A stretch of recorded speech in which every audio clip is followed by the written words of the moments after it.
Comment devenir plus libre, plus heureux et moins taxé en allant vivre à l'étranger? C'est le sujet d'une conférence que j'ai donnée à l'événement Web de Connect à Dubaï. Quelque chose comme un mois avant la sortie de mon livre, Tout le monde n'aura pas la chance de quitter son pays. Et l'organisateur Aurélien m'a gentiment autorisé à partager cette présentation avec vous, alors que normalement elle était disponible que pour les gens qui avaient payé plusieurs centaines d'euros pour participer à cet événement. Donc sans plus attendre, c'est parti pour la présentation.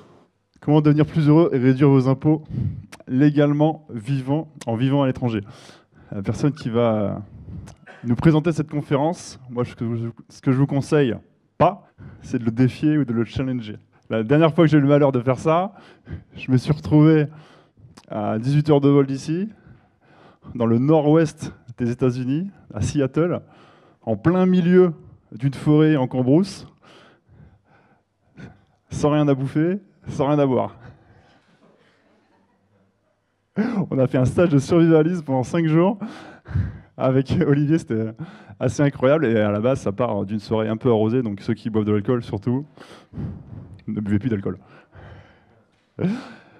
Depuis 3 ans, il me travaille pour sortir nos actifs de la France, de se fiscaliser à l'étranger. Effectivement, nous, on est encore fiscal français. On a encore nos boîtes en France. Ouais, nous, on est des pigeons. Mais là, en janvier, on a commencé à mettre en vente tout notre parc immobilier. Donc, on a à peu près 80 lots, entre 80 et 90 lots en France. Donc, attention, cet homme est toxique. Donc, si vous voulez pas trop déteindre sur lui, quittez la pièce. Sinon, merci d'accueillir Olivier Roland. Je pense que tu t'es un petit peu vengé parce que là, tu me lances un défi sans me l'avoir dit. C'est de vous parler de fiscalité après la bouffe. Donc je vais essayer d'être un peu intéressant avec ce sujet qui est normalement un peu ennuyeux, il faut le dire, mais vous verrez qu'on ne va pas parler que de fiscalité, on va aussi parler beaucoup de liberté et même de la disruption des États par Internet, qui est le sujet majeur de mon prochain livre. Voilà, quand même, disclaimer, vous avez un risque en m'écoutant de vous barrer de votre pays. Hein. Alors non seulement, effectivement, Aurélien et Laura sont en train de le faire, mais j'avais donné une variation de cette présentation à un événement de Maxence et on a des gens dans la salle qui sont partis depuis, est-ce qu'ils peuvent se dénoncer? Voilà, donc... puis Julien aussi, non, Julien, t'es encore en France, mais bon, t'es un peu quantique, t'es à la fois à Dubaï et en France. Donc il y a un risque, ok? Qui vit ici dans son pays natal? Ok, waouh, il y a quand même beaucoup d'expats. Qui vit en France? Qui vit en Belgique? Ah, on n'a pas de Belge. Tiens, c'est rare. Qui vit en Suisse? Ok. Et on a un Canadien quand même, Michel. Il est où, Michel? Ouais, bravo quand même, qui est venu directement de Montréal. On peut l'applaudir parce que c'est quand même beau. Hein. Pour ceux qui vivent en France, qui trouve que vous ne payez pas assez d'impôts? Ah, toi, t'es parti. Donc, parmi ceux qui sont en France, qui trouve que vos impôts, quand vous payez, c'est vraiment incroyablement bien utilisé et qu'il n'y a vraiment aucune manière d'améliorer comment c'est utilisé? Ok, bon, voilà. Vous avez compris. Question de closer, mais n'empêche que ça permet de réaliser quand même où on en est. Hein, je veux dire, à part les blagueurs, il y a 0 mains qui se sont levées. Et bien sûr, dans cette présentation, tout part d'un avantage incroyable que l'on a quand on a un business web. C'est quoi cet avantage? La liberté géographique. Je veux dire, il faut quand même comprendre que jusqu'à il y a 30 ans, la plupart des business étaient ça. OK? Il n'y avait pas moyen d'avoir une liberté géographique avec ça. C'était impossible. OK? Et tout le système que l'on a aujourd'hui, les États-nations dans lesquels nous vivons, a été conçu avec ce paradigme qui n'a pas été pensé parce qu'on ne pouvait pas le dépasser, en fait. Et aujourd'hui, bien sûr, avec nos business, on peut se libérer de la tyrannie de l'endroit. Ça veut dire quoi? Ça veut dire que d'un seul coup, vous n'êtes plus limité à votre seul lieu local historique, mais que vous avez littéralement le monde dans la paume de votre main. Et ça, c'est une révolution absolue.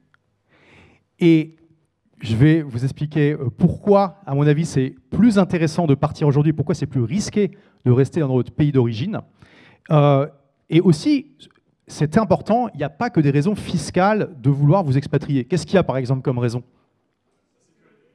La sécurité, c'est vrai que c'est un sujet de plus en plus en France, hein. Absolument. Quoi d'autre? La santé? Ok, ouais, bon. Ça, c'est peut-être un peu plus controversé, à mon avis, on peut... Alors, ça, c'est clair. Ah oui, ça, c'est clair. Mais je veux dire... Alors, je fais une parenthèse. Mais... Enfin, dès que vous vous mettez à voyager, vous vous rendez compte que l'idée que la Sécu, c'est le meilleur système du monde, c'est vraiment ce qui se rapproche le plus d'une propagande stalinienne de la part du gouvernement, honnêtement. Hein. C'est absolument pas vrai. Hein. Je veux dire, c'est hallucinant. Hein. Enfin, on pourra en parler si vous voulez de combien ça coûte une assurance santé mondiale par rapport à la Sécu. Ça n'a rien à voir. Hein. Bon, vous pouvez vouloir vivre une aventure exotique, parce que forcément, tout est plus exotique que de vivre dans votre pays, n'est-ce pas? Et vous pouvez trouver un pays qui représente la meilleure combinaison de critères pour vous. Qualité de vie, climat, coût et taux d'imposition. Et en fait, c'est vraiment important à comprendre, le monde est tellement vaste qu'il y a forcément dans le monde un pays avec une meilleure combinaison de tous ces critères que votre pays natal. Ou alors vraiment, vous êtes tombé sur un pays incroyable par chance, juste en naissant là-bas. Alors, on va faire un petit panorama des pays les plus taxés du monde. Donc ça, c'est un classement qui sort tous les ans par la Tax Foundation. J'ai pris celui de 2022, juste parce que ça illustre un peu mieux mon propos, mais grosso modo, ça reste toujours à peu près pareil. Donc attention, ce sont les pays de l'OCDE, d'accord? C'est pour ça que vous n'allez pas trouver Dubaï ou Singapour dedans. La Tax Foundation ne regarde pas seulement juste l'IS ou l'IR, ils font vraiment un panorama de toutes les taxes et aussi de la facilité de faire du business, etc. Qu'est-ce qu'on retrouve en premier? Je ne sais pas si vous voyez bien là au fond. On voit tout en bas déjà. Qu'est-ce qu'on retrouve? Cocorico! Wouhou! On est quand même les premiers, le pays le plus taxé du monde de l'OCDE d'après ce classement. Hein. C'est quand même beau. Hein, on peut montrer du respect. Alors, j'ai pensé à tous les francophones, mais a priori, il n'y a pas beaucoup d'autres francophones à part Michel. Donc, la Belgique est 24e du classement, hein, sur 38, ça va, c'est un peu moins pire. Le Canada est 16e. Et bien sûr, le pays francophone le mieux classé, c'est la Suisse, 4e. Et qu'est-ce qu'on voit en tout premier? Le pays le moins taxé de l'OCDE? L'Estonie. L'Estonie. OK? Donc ça, c'est un indicateur parmi d'autres. Il y en a d'autres. Ici, c'est le pourcentage des prélèvements obligatoires par rapport au PIB. Ça donne une idée du poids de l'État et des impôts dans l'économie. On voit que donc là, ici en rouge, c'est la France. En bleu, c'est la Belgique. Ici, c'est la Suisse. Alors, j'ai pas mis le Canada ici. Et là, c'est la moyenne de l'OCDE. Donc vous voyez que depuis 2000, hein, ça démarre en 2000 ici et ça va jusqu'en 2021, la France est dans le top 3 des pays les plus taxés du monde chaque année. Et j'ai fait des recherches pour mon prochain livre. En fait, ces données remontent à 1960. Depuis 1960, c'est le cas. Depuis 1960, la France est dans le top 3 des pays les plus taxés du monde chaque année et en moyenne à environ un tiers d'impôts en plus par rapport à la moyenne de l'OCDE. Donc en gros, vous lancez une fléchette sur la carte, à part si ça tombe dans l'eau, vous êtes à peu près sûr d'aller dans un pays moins taxé. C'est la bonne nouvelle quand on vient de la France. C'est difficile de se tromper. OK? Ensuite, là, quand je monte ces chiffres, on va me dire « Oui, mais Olivier, tu comprends pas. Oui, OK, en France, c'est super taxé, mais en France, c'est la solidarité. C'est voilà, les gens sont égaux, c'est génial, tout le monde a la même égalité des chances, etc. etc. » Alors, justement, j'ai regardé ça, j'ai analysé ça pour mon livre, et il y a un étalon or, un standard qui est vraiment reconnu pour mesurer l'inégalité dans un pays, c'est le coefficient de Gini. Okay, donc je vous rappelle que d'après le classement de la Tax Foundation, France en dernier parmi les pays, enfin ça fait partie des pays les plus taxés du monde, et l'Estonie le moins taxé de l'OCDE. Quand on regarde le coefficient de Gini, qu'est-ce qu'on retrouve côte à côte? France et Estonie. Ok, donc comprenez que l'inégalité est au même niveau en Estonie que la France, alors que vous avez 4 fois moins d'impôts. Ok. Alors 4 fois moins, c'est une estimation, j'ai discuté avec Massang, c'est son estimation personnelle. Soyons conservateurs et disons que vous allez être imposé 3 fois moins qu'en France. Si pour vous la solidarité c'est important, qu'est-ce que vous faites en France? En allant en Estonie, vous allez maximiser, vous allez multiplier par 3 l'efficacité de vos impôts pour réduire les inégalités. quel est l'intérêt de rester en France quand on voit ça? On voit aussi que la Suisse, qui est beaucoup moins imposée que la France, a moins d'inégalités que la France. Okay, plus on va à gauche, moins il y a d'inégalités, plus on va à droite, plus il y a d'inégalités. Donc comprenez que aussi cet argument de la solidarité qu'on entend à tout bout de champ, quand on regarde les faits, ça ne tient pas debout. À partir du moment où on commence à comparer avec d'autres pays, on se rend compte que, comme pour tout, il y a un meilleur rapport coût-efficacité dans certains pays que dans d'autres. Donc voilà, ça c'est juste pour vous rappeler, Estonie ici, France ici. Bon, ça c'est une première donnée. Mais il y a une bombe à retardement qui arrive en plus dans la plupart des pays occidentaux. Quelqu'un a une idée? La fuite des cerveaux, oui, mais c'est pas ça. Le vieillissement de la population, absolument. Alors, je vous montre ça. Donc là, c'est le nombre d'enfants par femme entre 1950 et 2020, d'accord? Donc on est passé, ici, vous voyez, donc non seulement ça crache dans le monde entier, mais pour la France, on est passé de quasiment 3 enfants par femme en 1950 à un petit peu moins de 2 ici, et la Belgique, c'est là. Okay. On a, dans le même temps, la longévité qui a énormément augmenté, puisqu'on était en France, c'est la ligne verte ici, on était à 67 ans d'espérance de vie en 1950, aujourd'hui c'est 83. Donc moins d'enfants par femme, une population qui vieillit plus. Ça, c'est le nombre d'actifs par retraité. Plus ça monte, et moins c'est bien. C'est-à-dire que vous êtes de plus en plus d'actifs par retraité. De retraités par actif, pardon. Et on se rend compte qu'en regardant ces chiffres que ça ne va pas dans le bon sens, d'accord? Et on voit ici que pourtant, on part à la retraite plus tôt qu'en 1970 en moyenne, malgré le fait qu'il y a un revirement dans les dernières années, que ça monte quand même de plus en plus. Vous voyez que la courbe a bien chuté jusque dans les années 2000, là c'est en train de remonter. Mais donc, on vit plus longtemps, on a moins d'enfants, on a de plus en plus de retraités par actif, et pourtant on part à la retraite plus tôt qu'en 1970. Donc, ça veut dire quoi?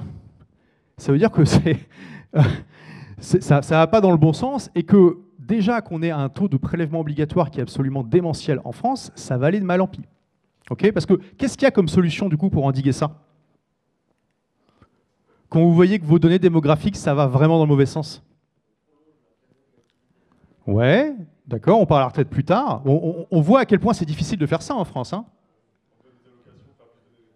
Alors oui, on peut essayer de favoriser la natalité. Est-ce que ça marche? Ouais. En France, on n'est pas les pires du monde, franchement, grâce à toutes les incitations fiscales qu'il y a, effectivement. On a plus d'enfants, mais on est quand même en dessous du taux de renouvellement. Donc, on peut faire en gros plus d'enfants, ou alors diminuer ce que vous allez recevoir à la retraite, augmenter l'âge de départ ou augmenter les cotisations. Éventuellement, on peut aussi booster l'économie, mais je ne sais pas si vous avez vu, ces dernières années, la croissance économique en France, ça a été vraiment anémique. OK? Donc, quelle est la solution? Il n'y en a pas. Il n'y en a pas. C'est une bombe qui va leur péter au visage, un jour ou l'autre. C'est clair et net. On en reparlera, mais à mon avis, la meilleure solution, ça va être de faire de l'inflation, d'imprimer énormément d'argent. Les gens toucheront leur cotisation retraite prévue, mais ça permettra d'acheter beaucoup moins de choses. Okay, on reviendra sur cette notion de qu'est-ce que la retraite apporte. Et regardez, et ce n'est pas que la France et les pays francophones, hein, la plupart des pays occidentaux sont dans la mouise à ce niveau-là.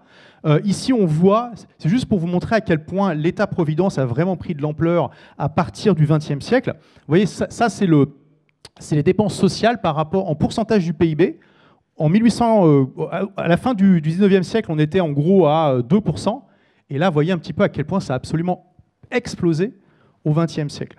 Et une des thèses de mon livre, et j'essaie de le démontrer dedans, c'est que aujourd'hui, en fait, les États au XXIe siècle n'ont plus les moyens de promettre tout ça. Parce qu'il y a plein de disruptions qui arrivent et qui les empêchent de faire ça. En plus de ça, tout ça, ça arrive à un moment où la plupart des pays occidentaux ont un taux d'endettement qui n'est jamais vu en temps de paix. On a des taux d'endettement similaires à ce qu'on avait pendant la Seconde Guerre mondiale. Je veux dire, c'est quand même hallucinant quand on y pense. Le seul pays, regardez, francophone qui vraiment tire son épingle du jeu, c'est la Suisse, qui aujourd'hui était quelque chose à 40% d'endettement par rapport à son PIB. On parle quand même d'un pays qui est probablement taxé 2 à 3 fois moins que la France, qui a une excellente qualité de vie et qui, en plus, a des tas d'indicateurs qui sont extrêmement positifs. Et parfois, donc, quand je dis ça, on me dit « Oui, mais d'accord, Olivier, l'Estonie, c'est plus efficace, la Suisse, c'est plus efficace, mais c'est parce que c'est des petits pays. C'est pour ça. » Et moi, je réponds « Mais si les grands pays sont fondamentalement inefficaces, qu'est-ce que tu fais dans un grand pays?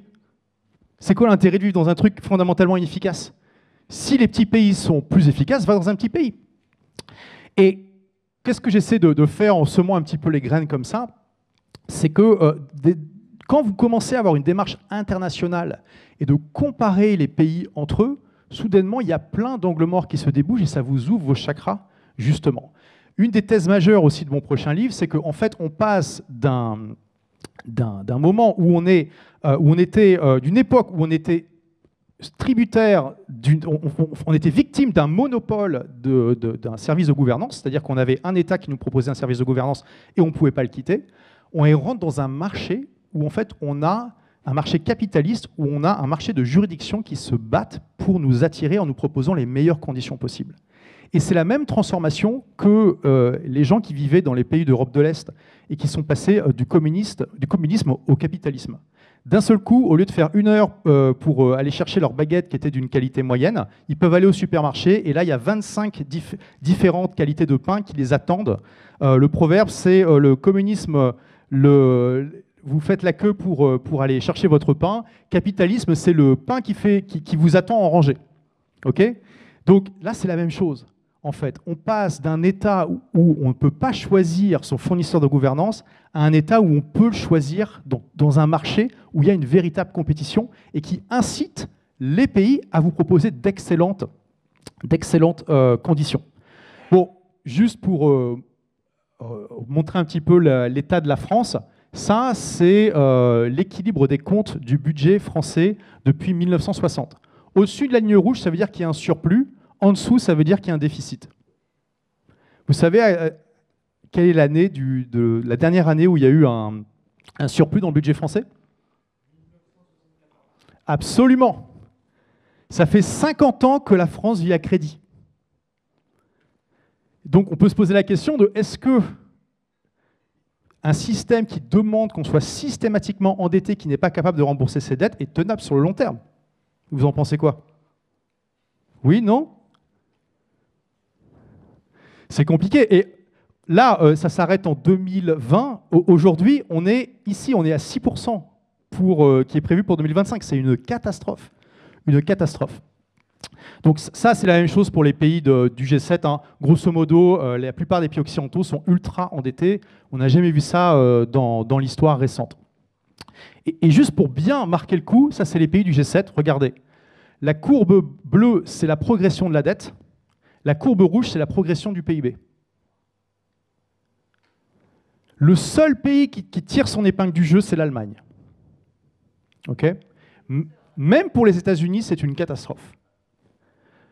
Regardez ça et dites-moi combien de temps ça peut durer d'après vous. Je veux dire, ça peut monter. Ça va monter, il n'y a pas de souci. Comment ils vont faire au bout d'un moment?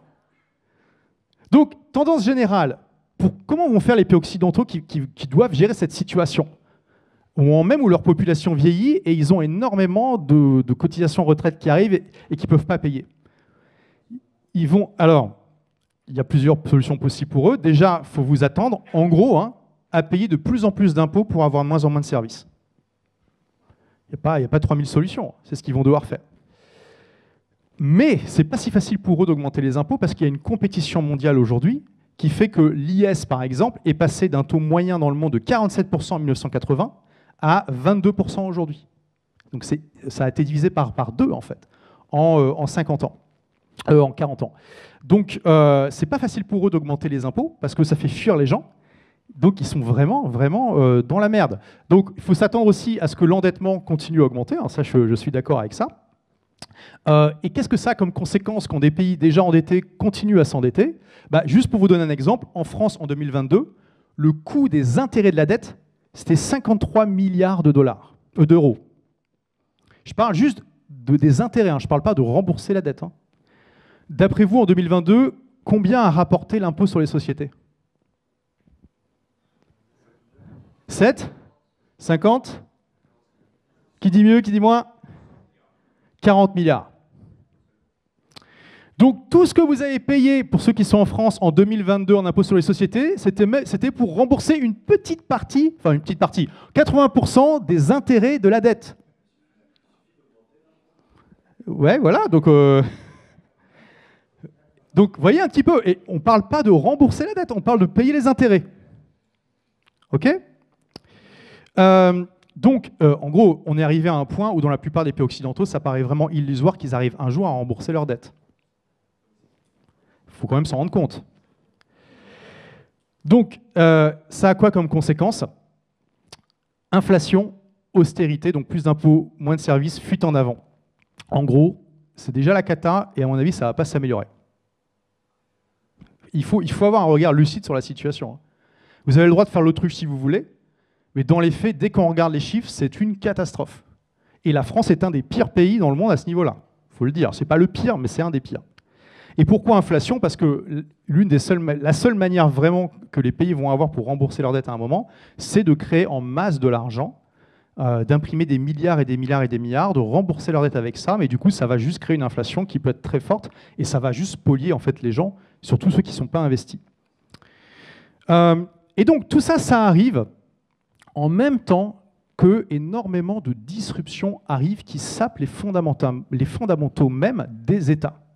Et notamment, et on peut tous le voir de nos yeux, puisqu'on fait partie pour la plupart d'entre nous de ce milieu, le nombre de digital nomades croît énormément. Et de nombreux pays commencent à le noter et tentent de les attirer. Là, je vous montre juste un article, ça date de fin 2021. Est-ce que le monde est prêt pour une invasion de nomades numériques ? Là, des chiffres un peu plus précis. Alors, je ne sais pas pourquoi le tableau il va de droite à gauche. Bon, mais regardez un petit peu. En 2018, ça c'est pour le nombre de digital nomades américains uniquement, uniquement américains. C'était estimé qu'il y avait un peu moins de 5 millions de digital nomades aux États-Unis. Là, aujourd'hui, on est à quasiment, on va dire, 17 ou 18 millions de personnes. Vous voyez, ça va vite. On voit qu'il y a vraiment une grosse progression. Alors bien sûr, le Covid a accéléré, c'est évident, mais ça ne s'est pas atténué après le Covid, ça continue. Ici, on voit le nombre dans le monde. Aujourd'hui, il est estimé qu'il y a entre 30 à 40 millions de nomades numériques dans le monde. Donc comprenez, quand je vous disais qu'ils vont devoir augmenter les impôts, le problème c'est que ça arrive au moment où la population est de plus en plus mobile. Et les digital nomades, c'est non seulement des entrepreneurs comme nous, mais en fait, toute personne, même de la classe moyenne, qui travaille sur un ordinateur, peut techniquement être digital nomade. Dès qu'un métier est fait sur ordinateur, dans les faits, il n'y a pas besoin d'être quelque part. Okay, donc, il y a des estimations qui disent que ça représente à peu près 35 à 40% des métiers dans les économies modernes. Donc on a entre 35 et 40% de la population qui va avoir la possibilité de partir. Et du coup, de plus en plus de pays remarquent ça.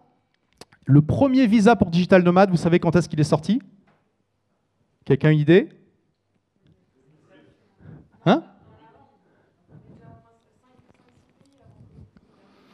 Donc, premier pays, août 2020, et comme souvent, parce que c'est vraiment un pays qui innove, Estonie.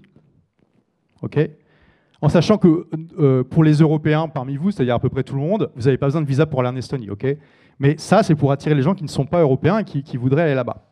4 ans plus tard seulement, 66 visas pour digital nomades. Il y a un tiers des pays du monde en 4 ans qui ont sorti un visa pour digital nomade. C'est juste pour vous montrer qu'il y a un vrai marché avec une compétition aujourd'hui pour vous dérouler le tapis rouge et vous attirer avec les meilleures conditions possibles. Et c'est un marché naissant, extrêmement dynamique, et on n'en est qu'au début. Il y a des estimations qui vont jusqu'à dire qu'il y aura 1 milliard de digital nomades en 2035. Je pense que c'est un peu optimiste, mais en tout cas, on sait que ça va continuer à augmenter et que de plus en plus de pays vont vouloir nous attirer parce qu'on représente une force économique extrêmement importante. Pour info, quelqu'un a une idée du salaire moyen d'un digital nomade ? 700 € par. Non, alors par an.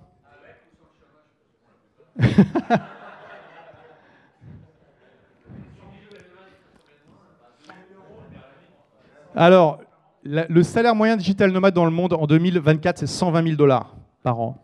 C'est le top 1%. Dans le top 1% des salaires. Vous avez peut-être encore une vision digital nomade de 2008 qu'il y a à Chiang Mai, mais aujourd'hui, la plupart, c'est des entrepreneurs, des développeurs, les codeurs gagnent une thune de fou, ok, et des freelances et des gens comme ça. Ok. Et donc voilà, juste quelques exemples de pays qui proposent des nomades digital nomades. des visas de digital nomades. Et souvent, mais pas toujours, en plus de ces visas, les pays aussi tentent d'attirer les nomades numériques avec des packages fiscaux intéressants, qui souvent ne sont pas disponibles pour la population locale. Parce que comprenez qu'il y a un marché maintenant. Donc du coup, comme pour tous les marchés, il y a une grosse compétition et les pays sont devenus des sociétés qui fournissent des services de gouvernance et qui essaient de proposer les meilleurs packages au meilleur prix pour attirer les gens comme nous. Rien qu'en Europe, Grande-Bretagne, 0% sur les revenus généraux extérieurs pendant 4 ans. Okay, c'est un tout nouveau statut qui vient de sortir et qui a réformé un statut qui existait depuis la fin du XVIIIe siècle. Espagne, 19% jusqu'à 600 000 € de revenus, même si honnêtement c'est un petit peu difficile à obtenir, c'est la loi Beckham. Italie, 70% de réduction sur l'impôt sur le revenu.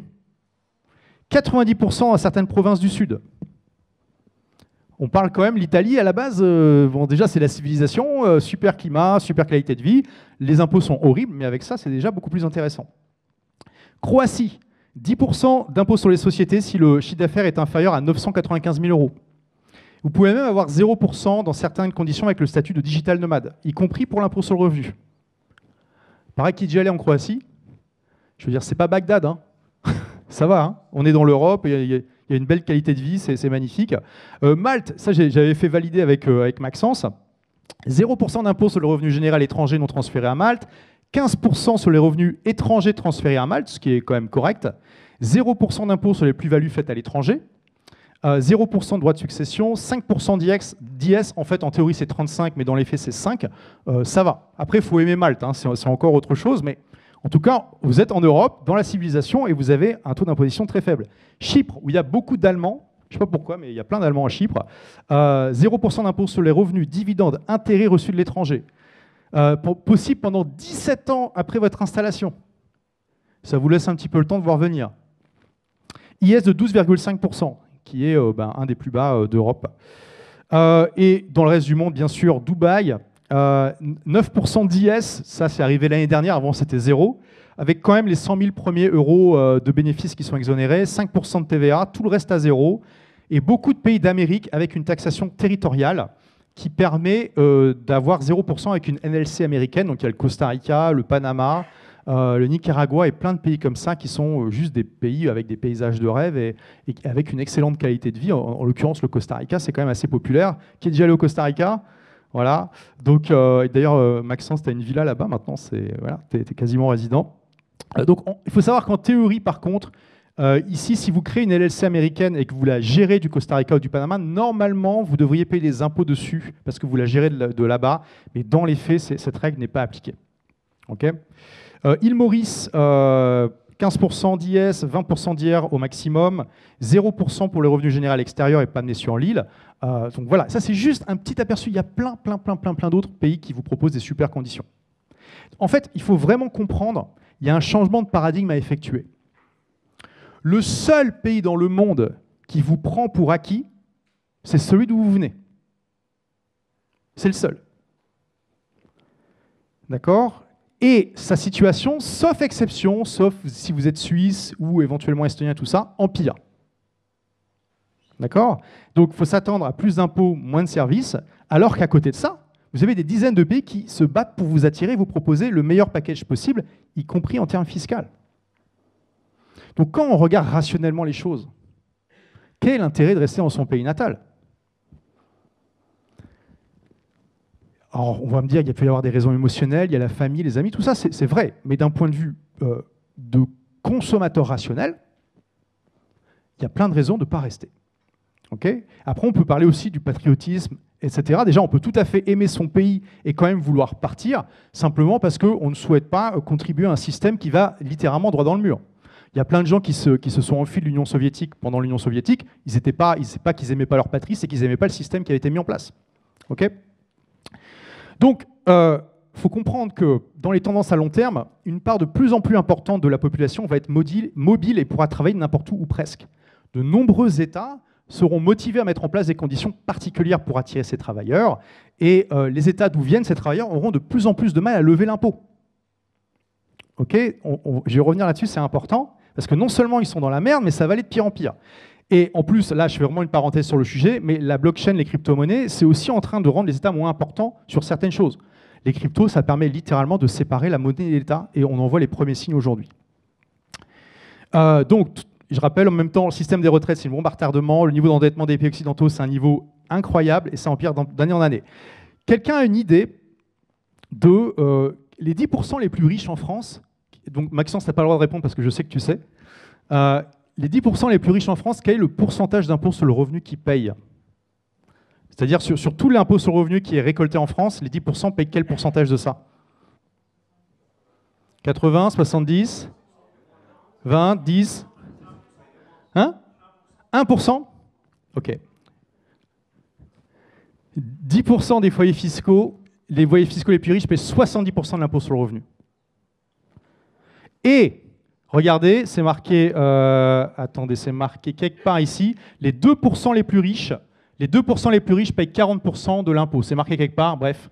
Les 2% les plus riches payent 40% de l'impôt sur le revenu. Est-ce que vous comprenez où va la disruption là? Où est la disruption? C'est les plus mobiles. Oui, d'accord, mais il y en a, bien sûr. Mais comprenez, de plus en plus, la population va être mobile, ça va toucher toutes les couches de la société, peut-être pas les plus pauvres, mais même la classe moyenne est de plus en plus mobile.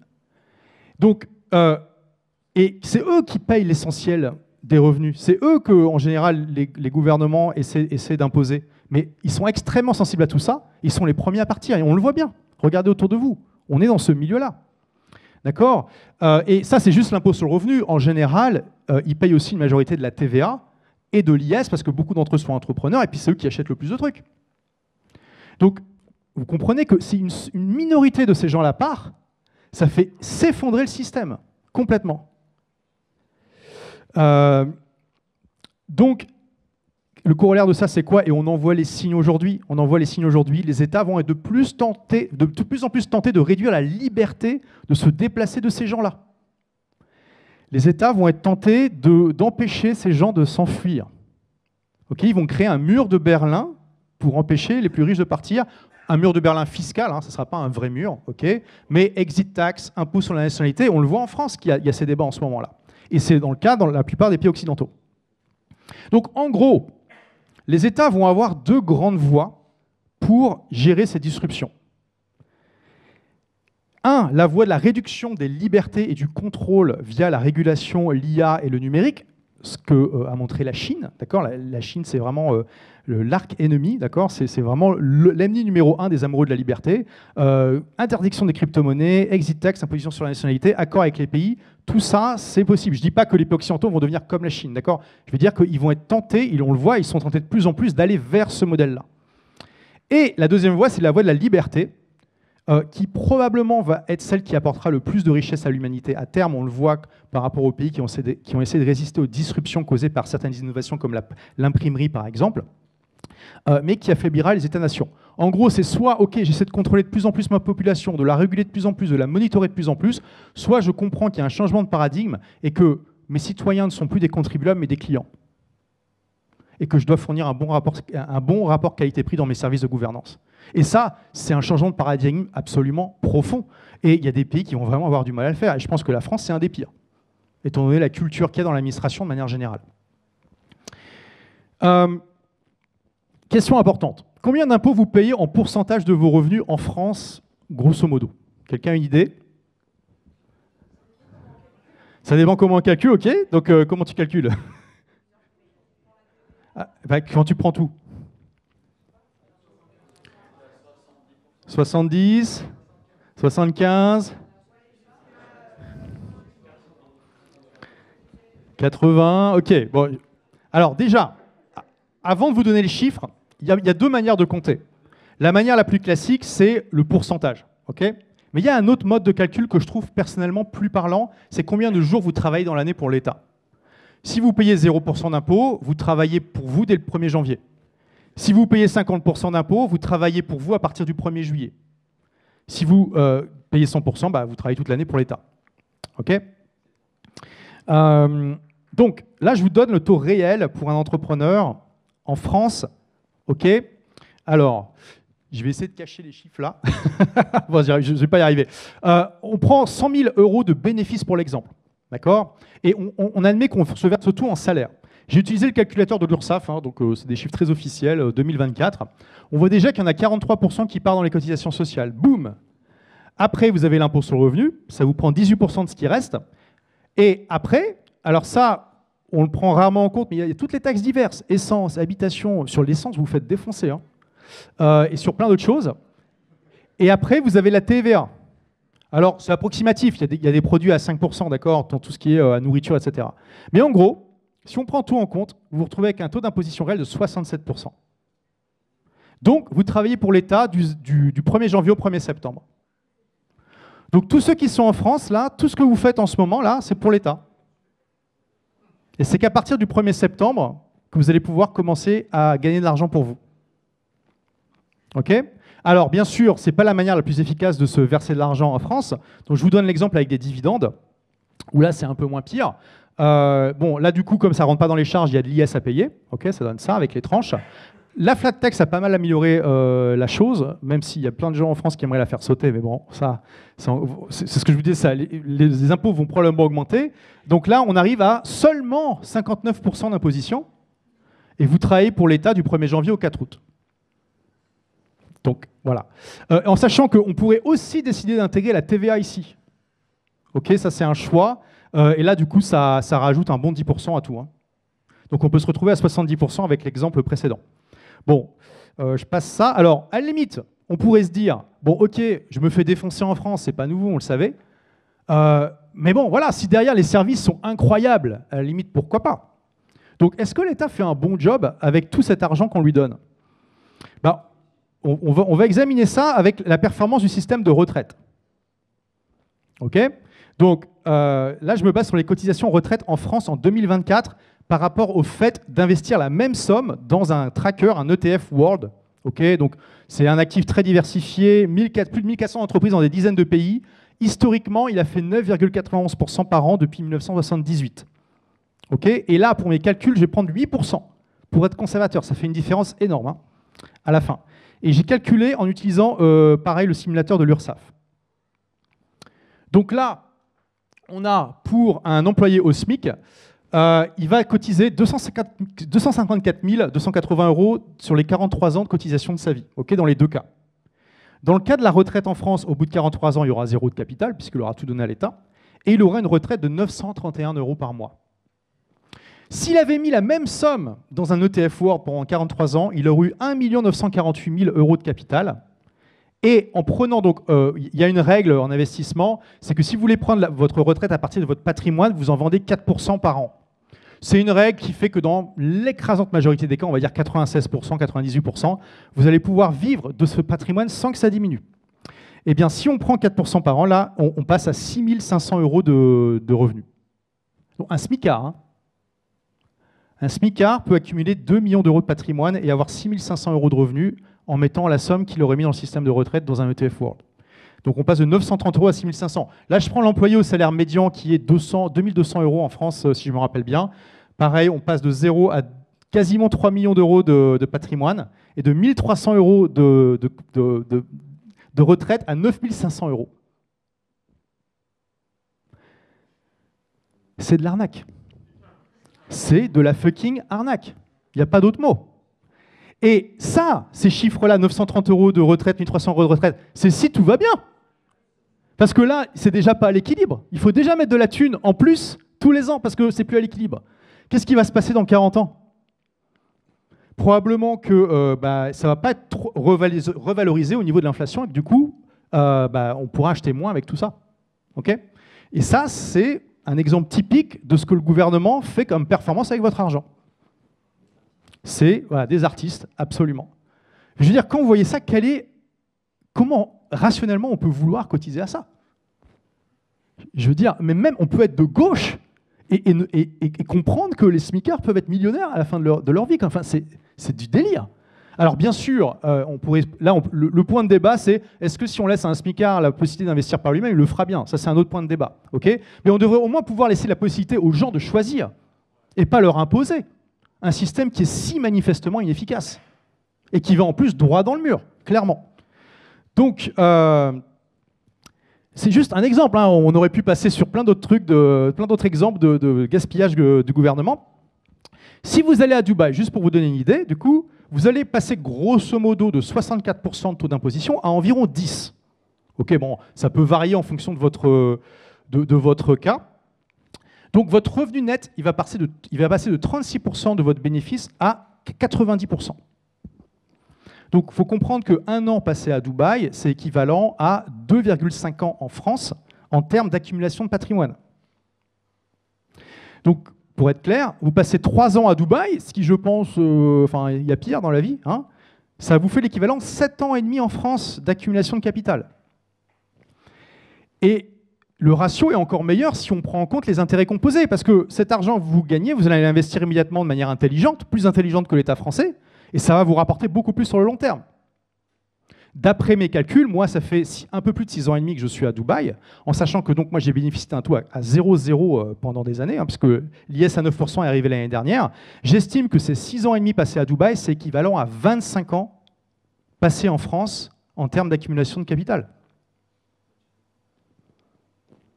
Je veux dire, littéralement, vous pouvez vous barrer 3 ans ou 5 ans, financer votre retraite avec ça et revenir si vous voulez, par exemple. C'est une possibilité. Ok ? Donc, comprenez, ça va vite. Ça va vite. Et au-delà de ça, j'adore Dubaï. Hein, bon, vous avez pu voir un petit peu. Qui est à Dubaï, qui vit à Dubaï ici ? Ouais, voilà. Prenez exemple sur tous ces gens intelligents et beaux, n'est-ce pas ? C'est la ville la plus internationale du monde et j'ai beaucoup voyagé, j'ai vécu à Londres. C'est plus international que Londres, c'est plus international que New York. L'impression de vivre dans le futur, l'anglais comme langue officielle, super hub pour voyager sur tout le continent eurasiatique et l'Afrique. Super safe, bien sûr, qualité de vie exceptionnelle. Et c'est incroyable et ça montre à quel point toutes ces disruptions dont je vous parle sont actives aujourd'hui. Aujourd'hui, Dubaï, c'est un meilleur hub pour rencontrer les infopreneurs francophones que Paris. Mais c'est du délire. Mais pourquoi ? Parce qu'on est à la pointe de cette disruption, vous comprenez ? Et une grosse partie de la population va nous suivre.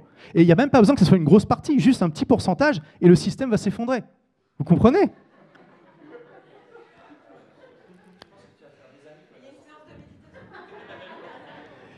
Et ne tirez pas sur le messager. Ne tirez pas sur le messager, d'accord ? Je vous montre des chiffres, chacun peut aller les vérifier. Il suffit... Non, mais il suffit de regarder les chiffres et d'extrapoler. Alors peut-être que vous attendez à une intervention divine ou magique, hein, peut-être que ça peut arriver. Mais bon. Alors, pourquoi j'insiste sur le fait qu'à Dubaï, ce n'est pas que les impôts ? Parce que vraiment, c'est très important. Et je vois parfois l'erreur, même si honnêtement, ça n'arrive pas si souvent que ça, mais n'allez jamais dans un pays que vous détestez juste pour payer moins d'impôts. Ça n'a aucun intérêt. Hein. Honnêtement, à la fin de votre vie, vous allez plus vous rappeler de vos lettres d'amour que de vos relevés bancaires. J'espère. D'accord ? Mais, à nouveau, le monde est vaste, et il y a forcément quelque part un pays avec la meilleure combinaison d'exotisme, de qualité de vie, de plaisir et d'impôts bas que votre pays actuel. L'idée, ce n'est pas juste de viser les impôts bas, l'idée, c'est de viser un tout. Et quand vous partez de la France, vous avez cette chance incroyable que ce n'est pas dur de trouver moins taxé. Donc, pourquoi pas le faire ? Voilà. Et donc, également, il y a bien sûr de nombreux autres avantages à vivre à l'étranger. L'ouverture d'esprit, l'apprentissage d'une langue. Qui n'est pas encore parti de son pays natal et a des enfants ici ? Ok, franchement, le meilleur cadeau que vous pouvez faire à vos enfants, c'est la possibilité d'apprendre une langue sans qu'ils aient d'efforts perçus pour l'apprendre. Quelqu'un connaît Michael Ferrari ? Oui, c'est un infopreneur connu. Il vit à Lisbonne depuis quelques années et ses enfants, il a pris une gouvernante britannique pour l'aider. Et du coup, ses enfants, à 6 ans, ils étaient trilingues. Français, anglais, portugais. Qu'est-ce que vous voulez donner comme meilleur cadeau à vos enfants, franchement ? En plus, donc, autre avantage de vivre à l'étranger, vous vivez une super fucking aventure. C'est incroyable. C'est incroyable. Vous pouvez vraiment améliorer votre qualité de vie et bien sûr, potentiellement diminuer vos impôts. Donc là, c'est juste pour vous ouvrir le chakra sur ce sujet. Comprenez que maintenant, vous pouvez être client dans un marché de juridiction et que si vous restez dans votre pays, vous subissez un monopole et que, comme tous les monopoles, c'est pas de bonne qualité. Donc, pour aller plus loin, j'aborde une stratégie. Alors, je vais vraiment la survoler parce qu'on pourra en parler des heures. Les 7 drapeaux, normalement, vous avez tous à peu près entendu parler de ça. Qui a déjà entendu parler du concept de drapeau ? Ah, quand même, moins que personne que ce que je pensais. Ok, peut-être 10% de la salle. La plupart des gens sont ce que j'appelle des gens monopays. Ça veut dire quoi? Ils sont nés dans un pays, ils sont éduqués dans ce pays, ils parlent la langue de ce pays, en général c'est la seule langue qu'ils parlent bien, ils travaillent dans ce pays, ils investissent dans ce pays, ils prennent leur retraite dans ce pays et ils meurent dans ce pays. Les monopays. Et il n'y a rien de mal à ça, hein, je veux dire, bon. Mais quand vous regardez autour de vous, c'est 98% des gens. Regardez autour de vous. Alors vous êtes spéciaux, hein, d'accord? Mais si vous regardez, je sais pas, les gens normaux, entre guillemets, la plupart des gens sont comme ça. Il n'y a pas de mal en tant que tel. C'est juste que, du coup, ils ont énormément d'angles morts. C'est typiquement les Français monopays qui vont vous dire « Mais oh là là, mais tous les expatriés, on va bien rigoler quand ils vont rentrer se faire soigner. » Mais mec, tu comprends pas, on se barre pour mieux se faire soigner, t'as pas compris. Et ça nous coûte 10 fois moins cher en plus. Les gens qui disent la Sécu c'est le meilleur système du monde, c'est les monopays qui n'ont pas assez voyagé. Pourquoi? Parce que du coup, comme ils n'ont pas de point de comparaison, bah, ils répètent ce qu'on leur dit sans avoir vérifié. Et du coup, dans leur état d'esprit et leur capacité d'action, ils ont cet angle mort permanent qui les limite énormément dans leurs possibilités. Un exemple tout simple, c'est les gens dans l'investissement. Beaucoup de spécialistes de l'investissement vont vous dire « Ah oui, c'est important de ne pas mettre tous ses œufs dans le même panier. Il faut diversifier ses investissements. » Et ils ont raison. Sauf que pour la plupart d'entre eux, ils mettent tous leurs investissements dans le même pays, dans la même zone monétaire, la même zone légale. Et c'est juste pour vous dire qu'ils ont cet angle mort. Pourquoi? Parce que la plupart d'entre eux sont monopays. Et la plupart des gens le sont, y compris les inspecteurs du fisc. Ok? Ça veut dire qu'il y a plein de choses, et ça, c'est un avocat fiscaliste spécialisé dans la fiscalité internationale avec qui j'ai parlé dans le cadre des recherches de mon livre, qui m'a dit, tu sais Olivier, avec la fiscalité internationale, en théorie, tout est carré, en pratique, dès qu'il y a des frontières, il y a plein de trucs qui ne marchent plus. Pourquoi? Parce que dans l'administration, la plupart des gens sur monopays n'ont pas les compétences pour comprendre tout ça. Parce qu'ils n'ont même pas la culture, ils ont plein d'angles morts à ce niveau-là. Okay? Donc, du coup, une stratégie pour maximiser votre liberté de manière asymétrique. Asymétrique, ça veut dire quoi? C'est-à-dire que c'est facile à faire pour vous et difficile pour les attaquants à défaire. C'est d'utiliser les 7 drapeaux. Donc le concept à la base a été conçu dans les années 60, affiné dans les années 80, etc. Je vous passe l'historique. L'idée, c'est que chacun des drapeaux que je vais vous montrer doit être complètement séparé. Bon, ça c'est la théorie. En pratique, souvent les gens qui pratiquent ça, ils ont quelques drapeaux en commun, mais voilà, c'est la théorie. En tout cas, c'est une sorte d'étoile polaire qui doit nous guider. Donc le premier drapeau, c'est le drapeau de nationalité. Idéalement, vous ne devez plus rien avoir dans votre pays de nationalité. Pourquoi? Parce que c'est le seul pays qui vous prend pour acquis. Ok? Alors que les autres vous considèrent comme un client à conquérir. Deuxième drapeau, c'est celui où vous mettez votre résidence fiscale. Troisième pays, là où vous mettez votre business. Alors aujourd'hui, c'est compliqué de séparer les deux, sauf dans le cas des pays d'Amérique latine ou des pays de taxation territoriale avec la LLC, parce que normalement, par exemple, si vous créez une LLC et que vous la gérez de Dubaï, ça crée un établissement stable à Dubaï qui est imposé à Dubaï. Okay? Mais comment utiliser ce drapeau bien? Vous mettez votre business dans un pays où vous n'avez pas de clients, tout simplement. Ce qui est le cas ici, ça vous protège de beaucoup de choses, en fait. Et aussi un pays qui ne parle pas la langue de votre business.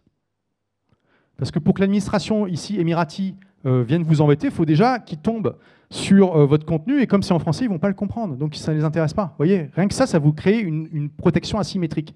Ensuite, il y a les terrains de jeu, c'est là où vous allez passer le plus de temps. Je pense que je vais déborder 3 minutes à peu près. Okay, c'est là où vous passez le plus de temps. Ensuite, vous avez là où vous mettez vos investissements, là où vous mettez vos comptes bancaires, et là où vous mettez vos actifs numériques, donc les sites web, les fournisseurs d'emails, etc. En théorie, tout doit être séparé. Dans la pratique, bon, vous pouvez fusionner certains drapeaux, d'accord? Et comprenez que c'est un idéal à atteindre. 2 drapeaux, c'est mieux qu'un. 3 drapeaux, c'est mieux que 2, etc. etc. Okay, donc, je donne mon exemple. Moi, je suis de nationalité française. J'ai ma résidence fiscale à Dubaï. J'ai une entreprise à Dubaï, une autre en Estonie.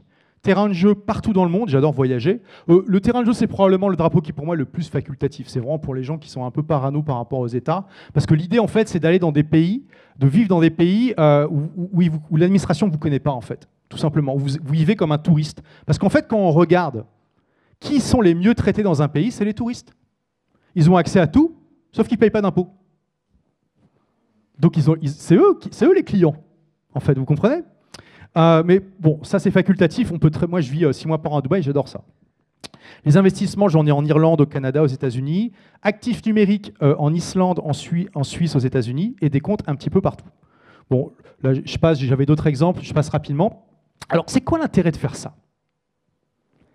Bah, imaginez qu'il y a ce gars, c'est un fonctionnaire, enfin c'est un contrôleur fiscal. Et il se réveille, bah, ça arrive à tout le monde, hein, on ne peut pas lui jeter la pierre, il se réveille avec cette tête-là le matin. Il s'est vraiment levé de mauvaise humeur. Hein. Bon, voilà, peut-être que sa copine l'a largué, on ne sait pas. Son équipe favorite de foot a perdu, allez savoir. Et là, pas de bol, il tombe sur une de vos vidéos YouTube et il se dit « Ah purée, ce mec-là c'est un arnaqueur, je vais me le faire. » Ok, ça peut arriver. Si vous êtes monopays, voilà la complexité que vous représentez par rapport à sa motivation. Ok? Bon, il s'est juste levé de mauvaise humeur, il n'est pas super motivé, hein. C'est juste que voilà, il s'est dit, ce gars-là, je vais me le faire. Donc, vous êtes monopays, c'est ultra facile, il appuie sur un bouton, déjà, il a accès à plein de trucs. Hein. Du coup, il va vous contrôler. Maintenant, si vous avez mis en place ces drapeaux, voici la complexité que vous représentez par rapport à sa motivation. Ok? Il ne vous contrôle pas parce que c'est trop compliqué. Et attention, c'est important de comprendre que c'est une défense asymétrique. En fait, c'est l'équivalent d'un château au Moyen-Âge. Okay, plus vous mettez en place ces drapeaux et plus vous bâtissez des murailles, des ponts-levis, des douves, etc. Et plus, toute chose égale par ailleurs, on va préférer s'attaquer à une cible moins défendue. Ça ne veut pas dire que vous êtes intouchable. Personne n'est intouchable. Si vous êtes le nouveau Pablo Escobar, donc vous êtes un trafiquant de drogue international, leur motivation va être ici. Okay, ils vont avoir une motivation supérieure à la complexité que vous représentez et vous allez vous faire avoir. Ce setup marche extrêmement bien pour les entrepreneurs honnêtes comme vous. OK? Et donc, comprenez aussi, et c'est ça qu'il faut, c'est pour ça que c'est un changement de paradigme absolument démentiel. Si vous restez dans votre pays, il vous prend pour acquis, il ne va pas vous remercier, il va vous imposer plus pour avoir moins de services et il va vous contrôler. Et en général, qui s'est déjà fait contrôler ici fiscalement? Qui a trouvé que c'était une expérience client incroyable? Vous avez eu un petit massage et du café ou pas? Bon, voilà. L'expérience client, quand on se tape un contrôle fiscal, est déplorable. Il faut le dire. Et je ne compte pas d'ailleurs le nombre de mes amis entrepreneurs web qui sont partis après avoir eu un contrôle fiscal. Le fisc ne s'en rend pas compte encore, c'est un de leurs angles morts parce qu'ils sont monopays. Donc, en fait, comprenez que quand vous restez, non seulement vous donnez un avantage injuste à vos concurrents qui sont partis, mais qu'en plus, c'est vous qui vous faites contrôler pendant qu'eux, ils sont tranquilles. Vous comprenez aussi que ça crée une sorte de compétition internationale et que les gens qui restent vont être ceux qui vont vraiment être le dindon de la farce. Donc quand on regarde aussi la théorie des jeux, on voit à quel point tout ça s'emballe et pas dans la bonne direction pour les États-nations. Et donc, ce qui est beau avec cette drapeau, c'est qu'en fait, ça ne demande pas plus de temps. Honnêtement, moi, je suis 20-80, je n'ai pas envie de gérer d'administratif. C'est juste une question d'état d'esprit et d'habitude. En fait, en ayant le bon setup de cette drapeau, vous allez taper moins de paperasse qu'en restant en France. Comprenez ça. Donc, voilà. Est-ce que vous voulez embrasser cette vie de nomade digital et embrasser cette liberté qui va faire de vous aussi quelqu'un de plus souverain et d'être libre d'un État qui vous prend 60% de ce que vous gagnez pour vous donner des services merdiques? Voilà. Ou est-ce que vous voulez rester chez vous, enfin, dans votre pays natal, et puis eh bien, continuer? Alors, il faut des gens comme vous, hein, s'il vous plaît, ne changez pas. Le système va avoir besoin de personnes comme vous. Donc, je vous encourage évidemment à au moins considérer la possibilité de vous expatrier, en sachant encore une fois que l'optimisation fiscale, c'est juste un paramètre parmi d'autres, et bien sûr, ce n'est pas le seul. Donc, tout ce que je viens de vous partager là, c'est un tout petit extrait de mon prochain livre qui va sortir normalement en avril. Donc, tout le monde n'aura pas la chance de quitter son pays où j'ai vraiment... Quelqu'un a lu le premier livre ici? Tout le monde n'a pas eu la chance de rater ses études. Ouais, pas mal, c'est cool. Donc, vous avez vu que vous pouvez faire votre gym avec le matin. Là, c'est pareil, en fait. Ça fait 600 pages. Il y a 1200 notes de bas de page. J'ai vraiment étudié le sujet à fond. Et je pense qu'en gros, les États-nations vont subir le même sort que l'Église catholique. C'est-à-dire qu'ils vont être toujours présents, toujours influents, toujours avec du prestige, mais avec que l'ombre du pouvoir et du prestige qu'ils avaient avant. Okay, là, qu'on compare l'Église catholique par rapport à il y a 500 ans, c'est que l'ombre d'elle-même. Okay, donc voilà, si vous voulez, donc le livre sort en avril. Si vous voulez recevoir en avant-première un extrait du bouquin, vous pouvez scanner le QR code. Je vous l'enverrai d'ici la fin du mois. Okay, merci à vous et j'espère que ça vous a motivé à au moins explorer les choses. Du coup, on a le temps pour un Q&A ou... Ouais, vous avez des questions ou pas? Ouais, micro du coup pour l'enregistrement, j'imagine. Il y a un micro qui se balade ou pas? Ah ouais, ok, bon, vas-y. Ouais. Petite question sur les 7 drapeaux. Est-ce qu'il y a un moyen, d'après toi, de garder le drapeau français résident, le gaulois, toi, et de quand même séparer les autres choses? Alors oui, il y a des intérêts à ça. Par exemple, il y a un vrai risque qu'un jour l'épargne des Français soit ponctionnée. Et le fait d'avoir des comptes à l'étranger, tout en les déclarant, hein, je ne dis pas qu'il ne faut pas les déclarer, ça rend l'opération beaucoup plus compliquée en fait. Donc c'est très facile par exemple d'avoir des comptes Revolut ou Wise dans d'autres pays de l'Union européenne et ça rend la tâche du gouvernement français plus compliquée. Oui, et d'ailleurs, c'est vrai, je me rappelle d'un truc, non seulement c'est la cata, mais je ne sais pas si vous avez suivi l'actualité sur les derniers jours. Macron, il a dit qu'il allait doubler le budget de la défense. 50 milliards de dépenses en plus, alors que le budget est déjà à 6% de déficit. L'Union européenne a dit 800 milliards dans le budget de la défense. Ils sont déjà dans la banqueroute, mais où est-ce qu'ils vont trouver la thune? Vous voyez que ça va aller de mal en pis, en fait, vraiment. Hein. Et je pense qu'à terme, l'État-providence est condamné parce que c'est pas possible de continuer comme ça. Alors, peut-être qu'il y aura dans 20 ans, tout le monde aura des robots Tesla à la maison qui feront l'essentiel du boulot et que ça va sauver le truc. Hein. On verra, mais bon. Compter sur un sauveur technologique, c'est un peu risqué. Mais bon, par contre, clairement, les 7 drapeaux, tu vas en obtenir que 10% si tu restes dans ton pays natal.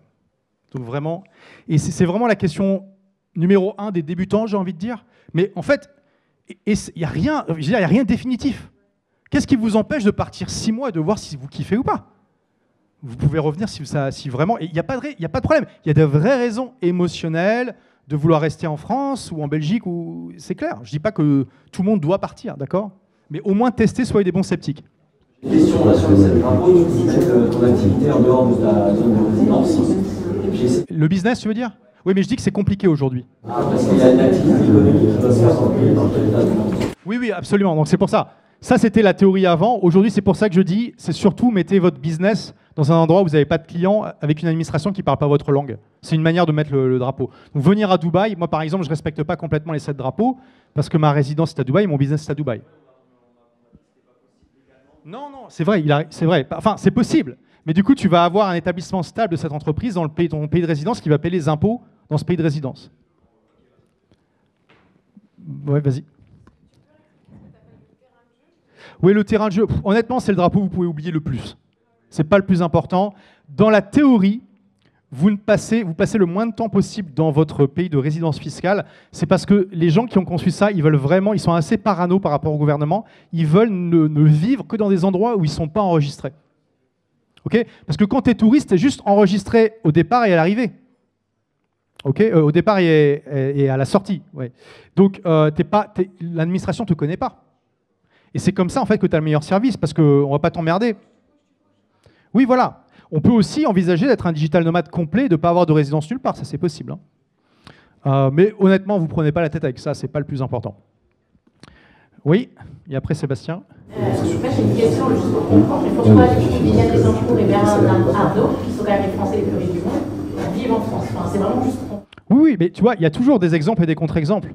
Moi, je vous donne des chiffres et des tendances. Déjà, Bernard Arnault, vu son âge, il n'est pas très dans cet esprit-là, tu vois. Il vient aussi d'une autre époque. Mais au-delà de ça, tu vois, on m'a déjà dit aussi comme contradiction, mais regarde Xavier Niel, c'est un franchouillard et tout. Mais attends, j'ai pas fini. Xavier Niel, tu vois, c'est un exemple, mais tu as Patrick Drahi qui est un contre-exemple. C'est qui Patrick Drahi? Le patron d'SFR. Il est résident fiscal français. Ça fait depuis 2000 qu'il s'est barré. On parle quand même du PDG et du propriétaire d'une des plus grandes entreprises françaises. SFR, il avait aussi l'Express à un moment, plein de journaux. Le gars, il ne paye pas un centime d'impôt personnellement en France depuis plus de 20 ans. Et lui, d'ailleurs, il a complètement compris le délire. Il a 4 passeports, il a été résident fiscal en Suisse, maintenant il est en Israël et tout ça. Enfin, voilà, donc bien sûr, il y aura toujours des gens qui vont rester. C'est clair. Moi, ce que je dis, c'est qu'il suffit qu'une minorité des gens partent pour que ça déstabilise tout. Et même s'ils partaient pas, ça va quand même, on va pas dans le bon, vers la bonne solution. Tu vois, Sébastien, c'est bon? Tu as dit en passant que donc, le pays dans lequel on a la résidence fiscale, si c'est là qu'on dirige le business, ça va être considéré que notre business a un établissement stable, ouais. Oui, ouais. Bah, depuis qu'ils ont mis en place l'IS à 9%, ouais. Ouais. Ouais. Donc, ouais, les seuls pays qui regardent, en théorie c'est le cas, mais ils ne regardent pas trop, c'est les pays de taxation territoriale. Donc, ce que je disais, Costa Rica, Panama, Thaïlande aussi, et d'autres comme ça. Après, il y a des pays où il n'y a pas de règles, c'est ce qu'on appelle les règles CFC. Hein. Il y a des pays où il n'y a pas de règles CFC, mais il y en a de moins en moins. Je n'ai pas la liste en tête, mais ouais. Alors, impôt sur le passeport. Vous voulez qu'on parle de... Ouais, je ne sais pas combien de temps... Encore 5 minutes? Ah bon, bah, ok. On peut parler, si vous voulez, du risque que la France impose les citoyens sur leur passeport, ça vous intéresse? Alors, il y a eu les médias se sont affolés là-dessus il y a quelques mois, parce qu'il y a un amendement qui a été déposé en commission des finances. Alors, vraiment, déjà, pas de suspense, c'est vraiment, mais le risque est extrêmement faible. Il faut savoir que cet amendement avait été identique. Hein, cet amendement identique avait été voté 1 an avant. Fin 2023, personne n'en avait parlé. Pourquoi la presse s'en est emparée l'année dernière? Allez savoir. Peut-être qu'ils n'avaient rien d'autre à dire. Mais donc, déjà, c'est juste un amendement en commission. Des amendements en commission, il y en a des milliards. Et la plupart, ils n'arrivent jamais au vote de l'Assemblée. Ce qui s'est passé ici, il a sauté. Hein. En plus, cette commission, il n'y avait quasiment que des élus d'extrême gauche dedans. Donc forcément, ils vont voter pour un truc comme ça. Ça fait des années que Jean-Luc Mélenchon il dit qu'il faut imposer les Français sur leur passeport. En fait, le seul pays occidental du monde qui fait ça aujourd'hui, c'est qui? Les États-Unis. Pourquoi il n'y a que... Non, occidental, j'ai dit. Pourquoi il n'y a que les États-Unis qui font ça, d'après vous? Ils ont la puissance de frappe pour le faire. Il y a eu un rapport en 2019 fait par l'Assemblée nationale sur le sujet, 92 pages, je les ai toutes lues, j'ai fait beaucoup de recherches pour mon livre. C'était incroyable, j'ai vécu un moment fantastique en lisant ce rapport, mais en tout cas, au moins, ça m'a permis de bien comprendre. Ils ont dit, en gros, la conclusion, je vous la fais courte, c'est pas possible pour la France de faire ça. Ah, le concept, c'est comme les Américains. Donc, en gros, tu es américain, ça fait 20 ans que tu vis en Espagne, et tu dois quand même tous les ans faire une déclaration d'impôt aux États-Unis et payer certains impôts aux États-Unis. Okay? Parce qu'en en fait, il n'y a pas le concept de résidence fiscale pour toi. Pour à partir du moment où tu es américain, tu dois payer des impôts aux États-Unis, de toute manière. Donc en gros, tu es en prison partout. Moi, dans mon livre, je fais la comparaison avec le Moyen-Âge où tu étais la propriété de ton seigneur et tu devais demander la permission pour partir du fief. C'est la même chose là. Hein. C'est du néo-féodalisme en fait, le truc. C'est absolument une aberration. Et si un jour la France faisait ça, moi, je renoncerais à mon passeport français. Pas de gaieté de cœur, honnêtement, parce que c'est aussi mes racines, mais je ne pourrais pas supporter d'être la propriété de mon État, quoi. Enfin, d'un État. Donc, le risque que la France le fasse est vraiment faible, parce que le rapport disait la France n'a pas la puissance des États-Unis. Si la France met ça en place demain, elle doit renégocier environ 130 traités fiscaux, en sachant que, dans le meilleur des cas, ils peuvent peut-être en négocier 2 ou 3 par an. Hein. Ça prend du temps. En plus, lors de la négo, les pays en face vont vouloir autre chose, vont vouloir quelque chose en échange. Donc le rapport disait, même si on arrive à mettre ça en place et à négocier avec les principaux pays 80-20, c'est probablement que ça ne va pas nous apporter plus que ce que ça nous coûte. En plus, depuis que les États-Unis ont mis en place le FATCA qui permet vraiment d'aller choper les Américains qui vivent à l'étranger, il y a eu une explosion du nombre d'Américains qui ont renoncé à leur nationalité. Donc c'est pas... J'ai étudié le système en détail pour les États-Unis, ça leur coûte plus cher que ce que ça leur rapporte. Hein. Déjà directement, mais en plus en soft power. En pouvoir doux. Donc le risque est vraiment faible. Et si jamais la France met ça en place, ça sera vraiment une forme extrêmement faible d'impôt sur la nationalité. Ce qui était proposé dans l'amendement, c'était ridicule. Enfin, je veux dire, c'était si un Français qui a vécu les 7 des 10 dernières années en France va dans un pays avec lequel la France n'a pas un traité fiscal, déjà il n'y en a pas beaucoup, où les impôts sont de 50% inférieurs à ceux en France, il est imposé comme s'il restait en France. C'est un amendement écrit avec les pieds, parce que déjà 50% inférieur à l'impôt, ça veut dire quoi? C'est le taux supérieur, c'est le taux... on calcule ce qu'il a payé dans le pays, ce qu'il aurait dû payer en moyenne en France, sauf qu'il y a des pays, c'est même pas la même date. En Grande-Bretagne, par exemple, l'année fiscale, elle démarre en avril. Comment vous calculez? Enfin, c'est un amendement écrit avec les pieds, il n'est pas passé en assemblée. À l'assemblée, du coup, il y a peu de chances que ça arrive. Après, si l'extrême gauche arrive à prendre le pouvoir, ils vont essayer de mettre un truc comme ça. Ah oui, aussi un contre-pouvoir à ça, c'est que ça pourra pas. Mais admettons que la France arrive à mettre ça en place, ça ne pourra pas s'appliquer à l'Union européenne. que ça va à l'encontre de la liberté de circulation. Donc vous aurez quand même 26 autres pays dans lesquels optimiser. Hein.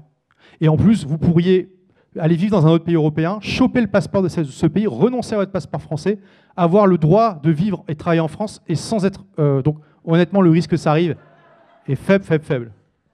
Okay, le risque pour moi, c'est que si un jour l'UE décide de faire ça, l'Union européenne pourrait avoir le pouvoir de faire ça, mais il faudrait un vote à l'unanimité. Je ne sais pas si vous avez vu, c'est compliqué à obtenir dans l'UE, donc je ne vois pas ça arriver dans les 20 prochaines années, hein, honnêtement. Donc vraiment, pas de raison de renoncer à votre passeport français pour le moment. Avoir un passeport en plan B, pourquoi pas, mais ce n'est pas indispensable. Et justement, la mode, c'est d'avoir plusieurs passeports. Bah, on a le temps. Bah... Allez, dernière question. Moi j'ai un autre passeport. J'ai pris un passeport d'Antigua, mais c'est vraiment une démarche personnelle. C'est juste que j'aime pas être la propriété de mon État. Il faut savoir que le passeport ne vous appartient pas et que votre État peut l'annuler à n'importe quel moment. Et maintenant, avec l'informatique, ça veut dire que vous bipez quand vous passez à l'aéroport et vous êtes arrêté, quoi, hein, littéralement. Et donc, il faut savoir que moi, je vois ça comme risque quand même à terme. C'est que là, aujourd'hui, aux États-Unis, si vous devez plus de 60 000 $ à l'IRS, qui est le fisc américain, hop, ils annulent le passeport immédiatement. Boum. Pourquoi? C'est notamment pour rattraper les Américains qui vivent à l'étranger. Donc, vous êtes jeune. Ça fait 20 ans que vous vivez au Portugal et vous n'étiez même pas au courant qu'il fallait continuer à envoyer votre déclaration fiscale. Un jour, l'administration se réveille, annule votre passeport et vous êtes au Portugal et vous êtes complètement coincé. Surtout si vous n'avez pas pensé à demander le passeport portugais. Parce que là, du coup, qu'est-ce que fait le gouvernement américain? Il est quand même sympa. Il va vous donner un laissez-passer qui vous donne le droit de rentrer aux États-Unis pour pouvoir vous expliquer avec l'administration qui aimerait vraiment beaucoup vous parler. Okay, donc ça c'est quand même un risque à terme. Et il y a d'autres raisons pour lesquelles un gouvernement pourrait annuler votre passeport. Au moins, quand vous en avez deux, bah, vous êtes vraiment protégé contre ça. Je vous raconterai, si vous voulez, à la pause, pour ceux que ça intéresse, l'histoire de Bobby Fischer, qui est vraiment très intéressante. Voilà, j'espère que cette présentation vous a plu. D'ailleurs, je vous fais là la vidéo actuelle en direct de Panama City. Il y a le Casco Bureau derrière moi et puis la skyline de Panama juste derrière moi. Et si vous êtes toujours là, c'est que vous êtes motivé. Donc pour vous remercier de votre motivation, je vous offre un extrait donc de mon nouveau livre. Tout le monde n'aura pas la chance de quitter son pays, hein. La conférence que vous venez de voir est un petit extrait de ce livre et je vous en envoie la 50 pages gratuitement. Vous cliquez simplement sur le lien qui est lié à cette vidéo. Là, regardez en commentaire ou en description et puis vous me dites simplement à quelle adresse email je dois vous envoyer votre extrait. Merci d'avoir regardé cette vidéo. À très vite pour la prochaine. Ciao.